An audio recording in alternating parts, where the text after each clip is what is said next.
দেশ বিদেশে সুগন্ধ ছড়াচ্ছে মৌলভীবাজারের বড়লেখার আগর আতর। মৌলভীবাজারের বড়লেখা উপজেলাকে বলা হয় আগর আতরের আতুরগড়। আমি ৬০ টাকা রোজ থেকে কাম করি, আর ৬০ টাকা রোজ থেকে কাম করি, আপনার ৩০০ টাকা রোজও আইছে। আগর আতরের কাজ করি, আগর কাটি।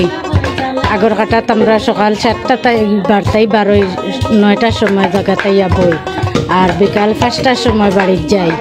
আমার নাম আলিয়া। আমরা ২৫ বছর আগে আমরা ২০ টাকা রোজে কাম করছি। ২০ টাকা থেকে ২৫০ টাকা রোজও পাইছি। ২৫০ টাকা থেকে এখন আজ ১ বছর ধরে আমরা ৩০০ টাকা রোজও আনছি। কিন্তু আগর কোম্পানি এরা যে যদি রোজ বাড়ে না, তো আমরা কিভাবে সংসার চলবো? বিভিন্ন তথ্য থেকে জানা যায় এই এলাকায় আগর চাষের ইতিহাস প্রায় ৪০০ বছরের উপরে। আসামের মহারাজ বর্মনের কাছ থেকে মৌলভীবাজারের বড়লেখা থেকে সংরক্ষিত আগর কাঠ ও তরুল আতর উপহার পেয়েছিলেন। রোজ পাইছি, পয়লা পাইছি ২৫০ টাকা রোজ, এখন বর্তমানে ভাইয়া ৩৫০ টাকা রোজ লোয়া তোলা। আর মাল কাটার রোজ পয়লা পাইছি ২০০ টাকা, এখন ভাইয়ার ৩০০ টাকা। এখন এই নিয়ে পরিমাণ আমরা কাজ করি।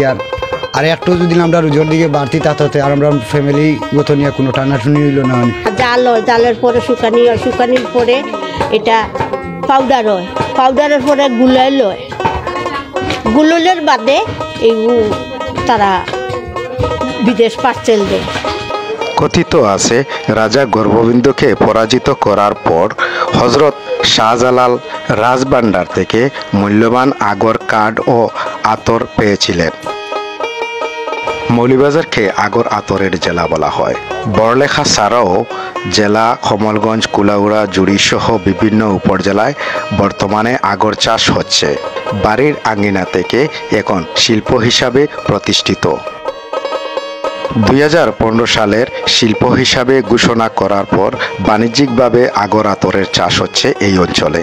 আগর আতরের শিল্পের সঙ্গে মৌলভীবাজারের প্রায় ৫০,০০০ মানুষই জড়িত আছেন। আগরের ইতিহাস অনেক লম্বা। বংশানুক্রমে এই এলাকায়, সুরেন্দ্রনগর এলাকায় প্রায় ৪০০-৫০০ বছর যাবৎ আগর ব্যবসা চলছে এবং প্রায় প্রতিটি পরিবার এই আগর শিল্পের সাথে জড়িত। আগর শিল্পর একটা ঐতিহ্য এখানে আছে। বড়লেখা সহ আশপাশের গ্রাম এবং পাতারিয়া পাহাড়ি এলাকায় সবচেয়ে বেশি আগর চাষ হয়ে থাকে। বাগান তৈরির পাশাপাশি বসতবাড়ির আশপাশেও গাছ লাগানো হয়েছে। ছোট বড় মাঝারি প্রতিটি আগর গাছই মূল্যবান।